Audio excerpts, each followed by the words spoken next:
Olá, você da outra tela, eu sou a Isa Lopes e hoje vamos aqui reagir ao vídeo do Arquivo Obscuro. Já vamos deixar o nosso like. E se você aí estiver fazendo nada do outro lado da tela, aproveita e deixa um like aqui no meu vídeo também. Hoje vamos falar sobre os acidentes bizarros em parques de diversões. Gente, desde quando teve o acidente na... esqueci o nome, no Hopi Hari. Eu fiquei um pouco receosa sobre parques de diversões, porém, eu amo, eu gosto muito mesmo, eu gosto de ir nas montanhas russas e tudo mais. Eu só não gosto muito daqueles, tipo, elevador, sabe, que você fica meio que solto, coisas assim, não sei, isso eu já não gosto muito, da sensação de faltou o ar, sabe? Montanha russa eu já acho que é mais de boa e gosto bastante. Enfim, vamos lá, vamos ver. A noite de abertura da Ohio State Fair, em 26 de julho de 2017, a cidade de Columbus estava tomada pelo clima típico de um grande... É hoje! Gente, nossa, logo na inauguração, né? É difícil. Como que... Eu fico imaginando como que... vai se reerguer, sabe? Desde o primeiro dia da inauguração já acontece algo do tipo. Porque a gente nem sabe o que é, né? Mas acidentes bizarros deve ser alguma coisa bizarra, né? De evento anual. Luzes, música e longas filas marcavam o início das festividades. Entre as pessoas que aguardavam para entrar em um dos brinquedos mais chamativos do parque, estava Tyler Gerald, de 18 anos, recém-formado no ensino médio e recentemente alistado no Corpo de Fuzileiros Navais dos Estados Unidos. Ao lado dele estava Keziah Lewis, sua namorada. Para Tyler, aquela seria a última diversão antes de partir para o treinamento militar. O brinquedo escolhido foi o Fireball, uma grande atração do tipo pêndulo, capaz de girar os passageiros a cerca de 13 rotações por minuto, elevando-os a aproximadamente 12 metros de altura. Às 19h24, no momento essa música aí, nossa, vai dar uma tensão, não vai? Em que o equipamento atingia o ápice do movimento, uma falha inesperada ocorreu.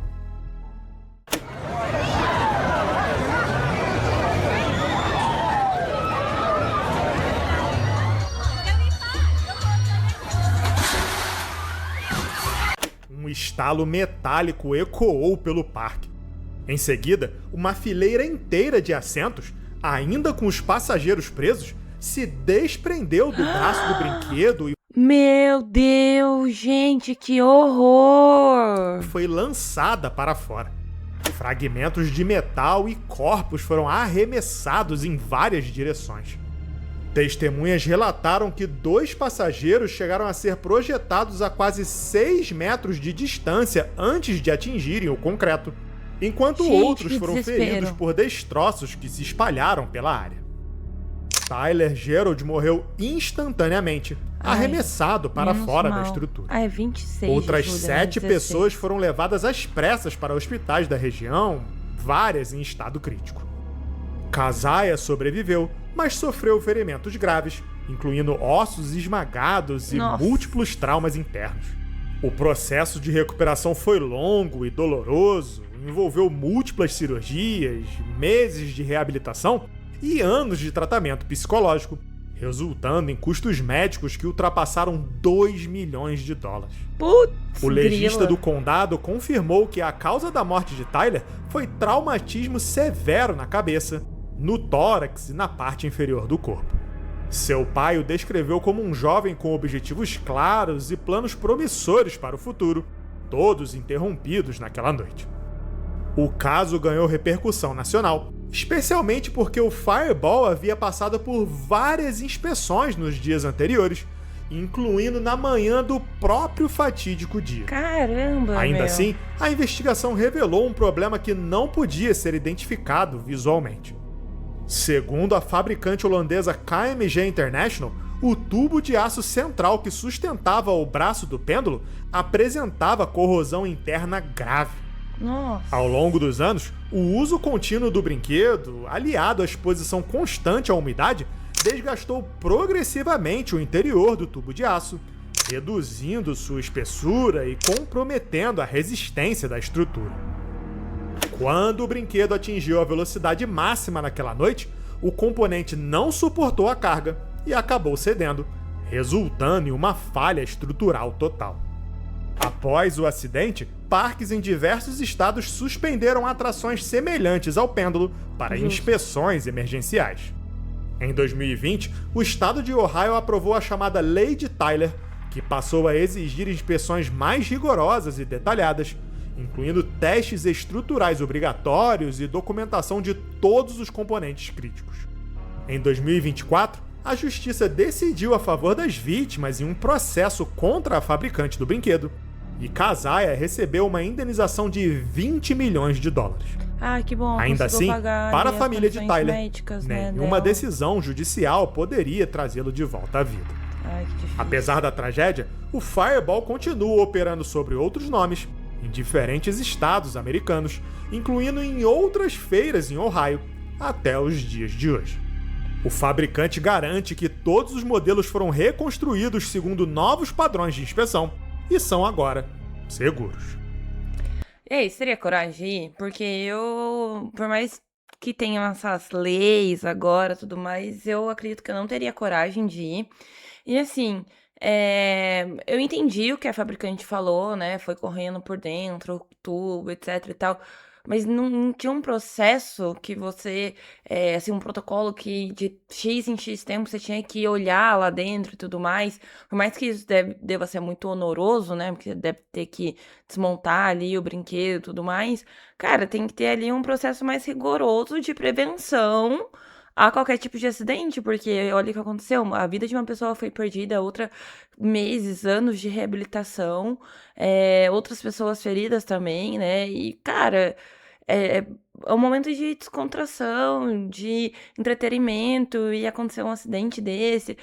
E é uma coisa, assim, radical, muito perigosa. Qualquer pequeno erro, isso pode tirar a vida de muitas pessoas. Eu acho que realmente falta não mais inspeções, né? Porque não é questão de quantidade, mas a qualidade dessas inspeções serem muito minuciosas mesmo. Opa, tudo bem? Aqui é o Rafa e esse é o Arquivo Obscuro. Olha lá, o Rafa. Antes Oi, de continuarmos, Rafa. não esquece de deixar seu like, se inscrever no canal e ativar o sininho das notificações. Viu? Isso O que me a gente já ajuda fez lá no muito a começo do continuar vídeo. arquivando os relatos mais sombrios da internet. Dito isso, de volta pro vídeo. Bora, Rafa. Quando Tyree Sampson, de 14 anos, se acomodou em seu assento no topo de uma torre de queda livre em Orlando, viu? algo Que eu imediatamente falei lhe causou de desconforto. elevador. A trava no peito não parecia firme o suficiente Ai, e que a desespero. sensação de insegurança permaneceu durante toda a subida. Em dezembro de 2021, o Icon Park havia inaugurado o Orlando Free Fall, apresentado como a torre de queda livre mais alta do mundo, com cerca de 130 metros de altura. Ai, esses aí eu não vou. A atração prometia uma queda vertical que atingia aproximadamente 120 km por hora de velocidade, com os assentos inclinados para a frente antes da súbita descida. Nossa, Tyree pior estava ainda. em Orlando, você tá vindo de maluco? St. Louis, participando de um programa de futebol americano. Com 1,96 m de altura e pesando cerca de 154 kg, ele sonhava em se tornar jogador profissional. Naquela futuro noite, brilhante ainda já pela havia sido frente. impedido de entrar em outros brinquedos por conta de seu tamanho. Mesmo assim, por volta das 23h30, os operadores permitiram que ele embarcasse no Free Fall. Durante a subida, Tyree demonstrou um certo incômodo. No topo, após a breve pausa característica da atração, o sistema foi liberado. Ai, meu Poucos Deus. segundos depois, quando os freios magnéticos começaram a atuar, Tyree escorregou para fora do assento e caiu. O momento foi registrado por visitantes no local. Que horrível. Tadinha dessa criança.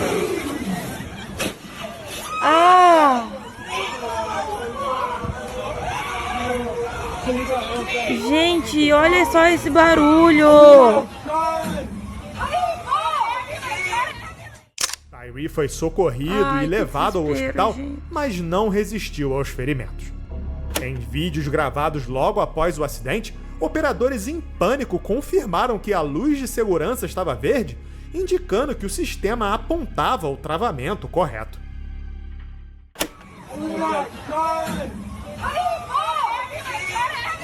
Ai, meu Deus, gente.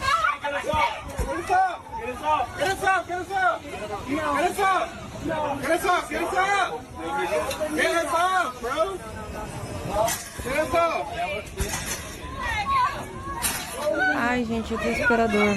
Ai, não sei se eu quero mais continuar vendo esse vídeo, gente.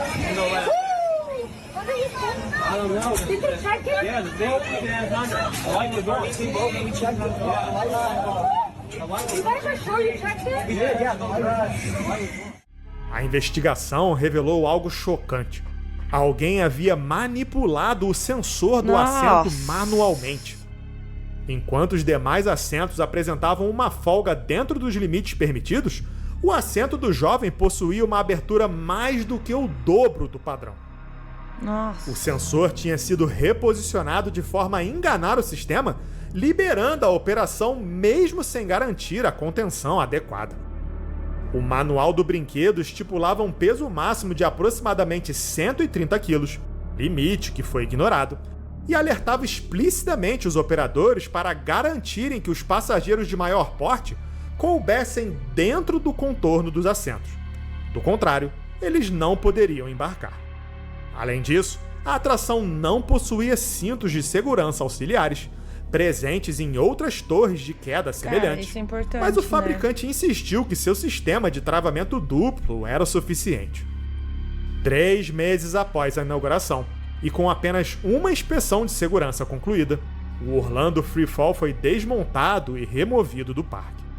O caso passou a ser tratado como uma tragédia que poderia ter sido evitada, e a família de Tyree processou o parque, os operadores e também o fabricante, alegando a ausência de placas de limite de peso e negligência por parte dos funcionários. Em 2024, o julgamento finalmente chegou ao fim, obrigando a Funtime Handles, empresa responsável pelo parque, a pagar uma indenização de 310 milhões de dólares à família da vítima. Cara, mas assim, tá, a pessoa ganha tudo isso, mas não traz a pessoa de volta. Na então, tarde assim, de pode ser o dinheiro que for, cara. Não vale a pena, sabe? Assim, não é que não vale a pena, tipo, nada vai trazer de volta, sabe? E assim, foi erro humano, né? Foi erro humano. A pessoa talvez ali pensou, não vai dar nada. 20 quilos só a mais, ou tá quase fechando, e custou a vida de uma pessoa. Cara, assim, que vídeo difícil de ser assistido, viu? 2 de junho de 2015, uma falha técnica considerada comum no parque Alton Towers, no Reino Unido, se transformou em um dos acidentes mais graves da história dos parques temáticos britânicos. Uma sequência de decisões equivocadas faria com que um trem lotado de passageiros, viajando a quase 150 km por hora, colidisse com outro veículo parado, deixando várias pessoas lutando por suas vidas. O Alton Towers é o maior parque temático do Reino Unido, recebendo cerca de 3 milhões de visitantes ao ano. Nele, a montanha-russa The Smiler, conhecida por suas 14 inversões, operava com até 5 trens simultaneamente. Como a maioria dos brinquedos desse tipo, para evitar colisões, a atração utilizava um sistema automático de blocos. Esse sistema divide os trilhos em segmentos, onde apenas um trem é permitido por vez.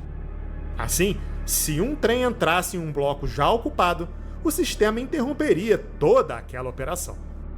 Naquela tarde, após um alerta, o sistema foi colocado em modo de manutenção e alguns testes foram realizados pelos engenheiros do parque. Testes.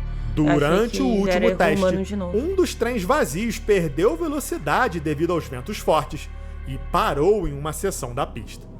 Os operadores não perceberam essa parada e um novo trem, agora com passageiros, foi liberado, normalizando a operação. Ao receber o alerta de bloqueio e sem verificar visualmente a pista, um dos engenheiros optou por reiniciar manualmente o sistema, acreditando se tratar de um erro residual já resolvido. Às 13h50 da tarde, o trem com passageiros entrou em alta velocidade na seção ocupada e colidiu frontalmente com o trem parado. O impacto foi extremamente violento, com cerca de 12 colisões sucessivas até que ambos os trens parassem completamente. Acho que eu não entendi muito bem. Vamos ver aqui o vídeo.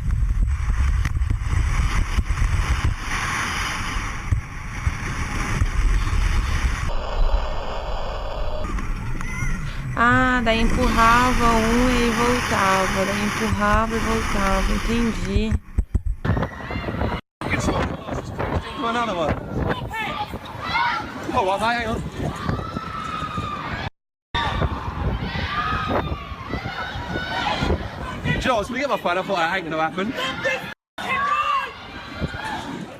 Quando os trens finalmente pararam, o vagão de passageiros ficou inclinado a 45 graus, suspenso a 6 metros do chão. Meu Deus. O resgate foi extremamente demorado e no total foram necessárias entre 4 e 5 horas para retirar todos os passageiros dos destroços. Nossa. Felizmente, nenhuma morte ocorreu, mas várias Ainda pessoas bem. sofreram ferimentos permanentes, incluindo amputações. Nossa. A empresa responsável foi multada em 5 milhões de libras e a atração permaneceu fechada por 9 meses para revisão de protocolos e sistemas de segurança. Porque erro humano. As investigações apontaram falhas graves de treinamento, comunicação e procedimento e concluíram o óbvio. Um único passo, confirmar visualmente a pista, teria evitado o terrível acidente.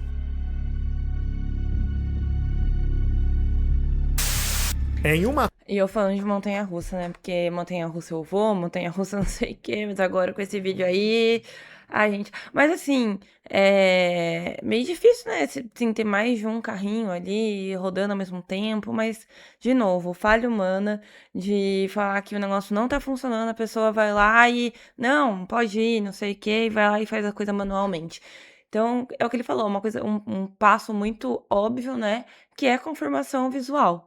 Mas, assim, ainda bem que não houveram vítimas fatais, mas você ter que amputar seu corpo, ter, né, ferimentos graves e permanentes também é algo que vai impactar o resto da sua vida, né?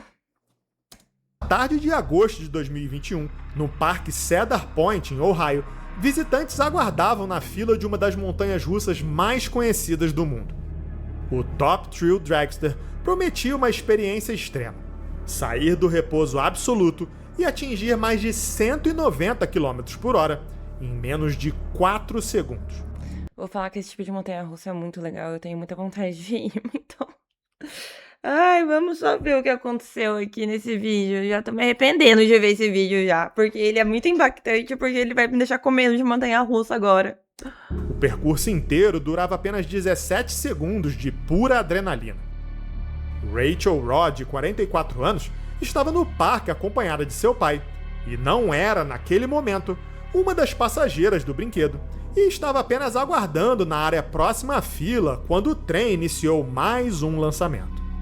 O Dragster, inaugurado em 2003, havia sido por anos a montanha-russa mais alta e rápida do planeta, com um sistema hidráulico capaz de impulsionar os vagões até o topo de uma torre de 128 metros, antes de despencar em uma descida quase vertical, seguida por uma torção em formato espiral.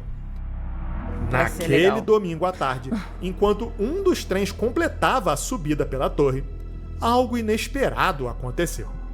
Testemunhas viram um objeto escuro se desprender do vagão e cruzar o ar em alta velocidade. Em uma fração de segundos, a peça atingiu violentamente Rachel na parte de trás da cabeça, bem na região da nuca. Ela caiu imediatamente no chão, gritando de dor. Entre os que prestavam os primeiros socorros estava David Valov, um enfermeiro registrado que também aguardava na fila. Ele e outros visitantes improvisaram atendimento até a chegada das equipes de emergência. There was something like this big that came on. I have no notes. That's the thing. I checked everything we could.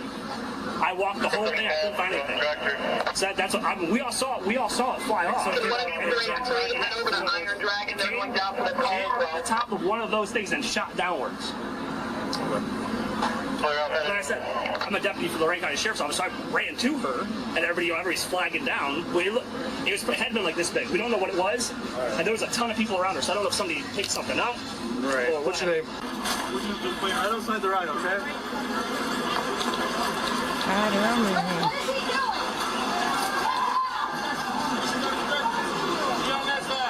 Amy, I need to go back to that call. Huh? I need to go back to shore. Chief, I already talked to dispatch. Let's go. Let's go. It was the boat that came up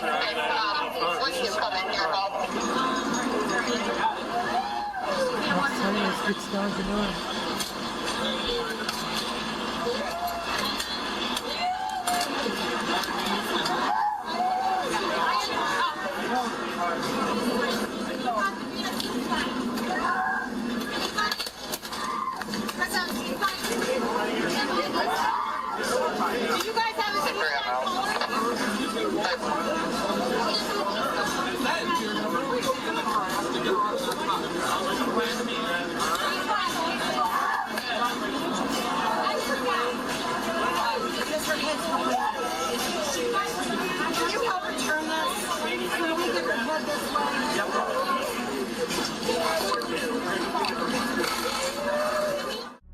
Rachel foi levada às pressas ao hospital com traumatismo craniano grave, sendo internada em estado crítico na UTI.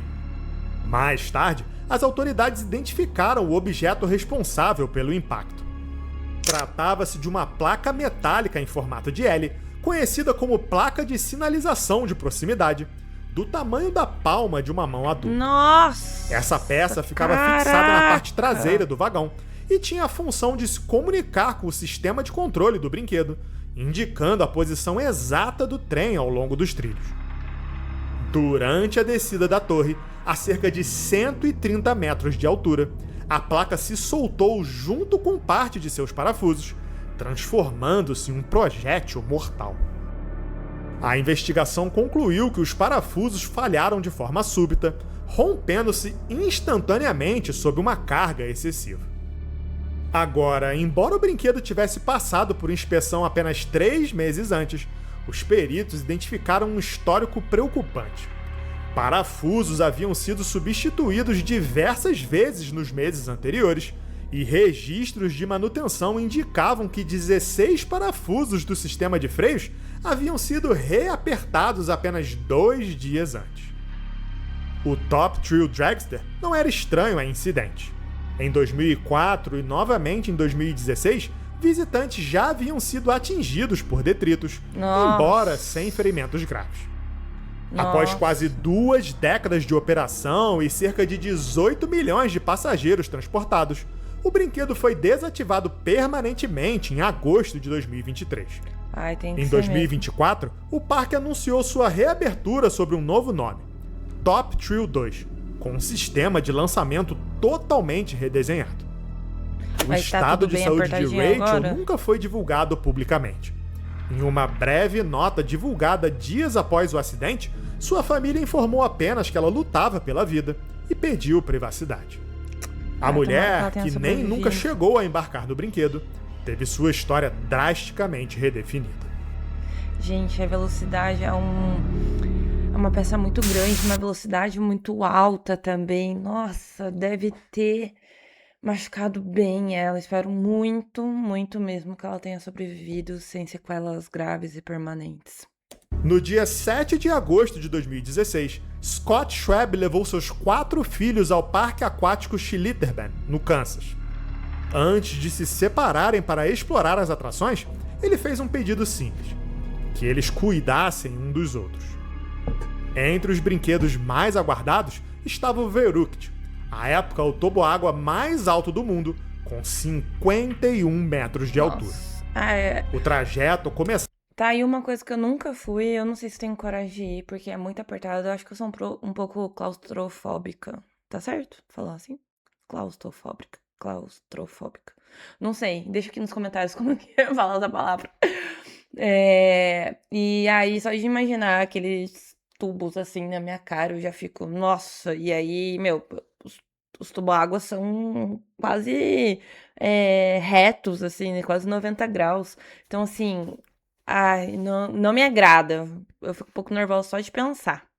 Começava com uma queda íngreme que levava os botes Ah lá, a você tá velocidades próximas a 110 km por hora, seguida por uma subida abrupta e uma segunda descida até o solo. Ah, isso aí eu não vou. 3 pessoas viajavam juntas em um bote rígido, presas por cintos de velcro, sobre uma estrutura coberta por redes de proteção, sustentadas por arcos metálicos.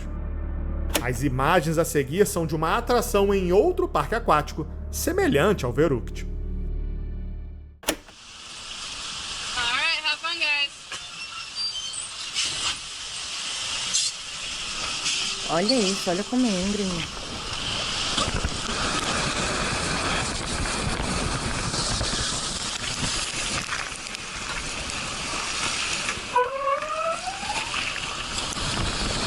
E ninguém grita.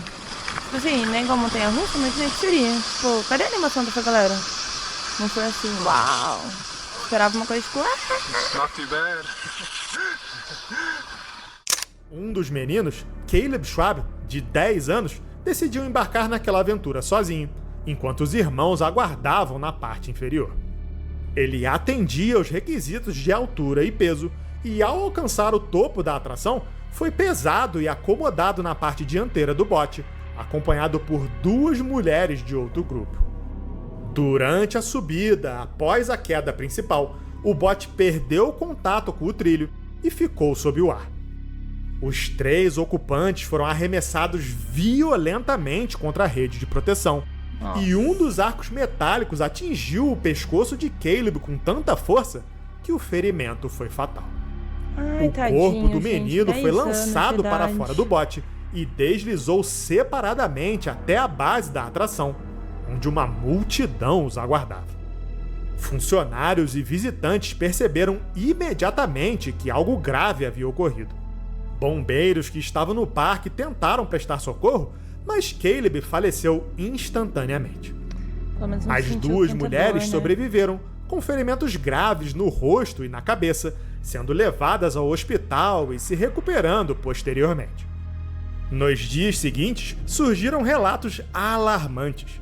Passageiros afirmaram que as cintas de velcro frequentemente se soltavam durante a descida, ou que seus botes também haviam ficado momentaneamente no ar em ocasiões Nossa, anteriores. gente, que Registros perigo. indicaram que desde a inauguração do brinquedo, ao menos 13 pessoas já haviam se ferido ao serem lançadas contra a rede de proteção. Ali ficou claro que o Veruct nunca havia sido plenamente seguro. Assim, Nossa. o brinquedo foi fechado e demolido. No entanto, para a família Schwab, o passeio, que deveria ser apenas mais um dia de lazer, terminou de forma completamente trágica e irreversível. Ai, gente, que dó. É, gente, mais um vídeo aqui no Rafael Mocelin. Vamos seguir ele no Instagram, seguir o canal também, que é muito bom. E, meu, assim, complicado, né? Sabe aquela coisa que não, sim, não tá totalmente certo, mas não deu um problema até agora, aí você vai empurrando com a barriga até acontecer uma atrocidade dessas. É complicado, é complicado. Esse vídeo foi bem pesado, não esperava que ele ia ser dessa forma, fiquei bem horrorizado com muitas coisas, mas e você? Diz aqui pra mim, já sofreu algum tipo de acidente em parque de diversão, que, assim, foi leve ou não? Você vai em brinquedos assim, ou você é tipo eu, assim, que também não vai em tantos? Deixa aqui pra mim nos comentários, aproveita, curte o vídeo